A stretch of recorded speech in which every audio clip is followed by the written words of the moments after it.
আজকে চতুর্থ দিন অ্যান্ড আজকেও 3টার সময় কেন যেন ঘুম ভেঙে গেছে। আসলে আমি বুঝতেছি না হইতাছে এটা কি আমার সাথে। আসলে এত ডেলি এমন ভয়ও লাগতেছে কেন যেন। যা হবে দেখা যাবে, বিসমিল্লাহ। ওয়েট, আপনি যদি ডে 2 আর ডে 3 ভিডিও দেখে থাকেন তাহলে আপনি বুঝতে পারবেন এত কয়েকদিন আমি কীভাবে সকালবেলা উইথাউট অ্যালার্ম ঘুম থেকে উঠছি এবং তার পরবর্তীতে রিলস অ্যাডিক্টেড হয়ে গেছি। এই জন্য আজকে রাত্রে আমার জিনে ধরছে না ভূতে ধরছে এত চিন্তা ভাবনা না করে তাড়াতাড়ি করে পড়তে বসি। প্রথমে নিজেকে হাইড্রেট করে আমি সামাজিক কাজে লেগে পড়ি। তারপর সকালে স্টাডি সেশন কমপ্লিট করে আমি এই জায়গাটাতে ঘুরতে চলে আসি।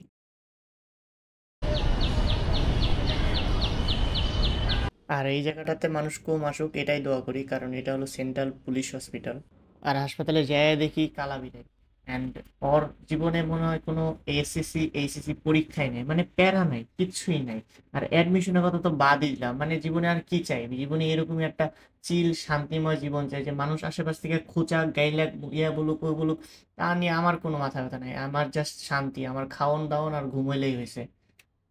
মানুষ আমাকে দেখবে, ম্যাও ম্যাও করবে, আদর করবে, আমি একটু কলাবলা করবো, তারপর চলে যাব। তারপর আর কি, হাসপাতাল থেকে বাসায় আসতে আসতে 1:30 বেজে গেছে। দেন খাওয়া দাওয়া লাঞ্চ করে একটা ঘুম দিছি, ঘুম থেকে ওইটা দিকেও 5টা বেজে গেছে।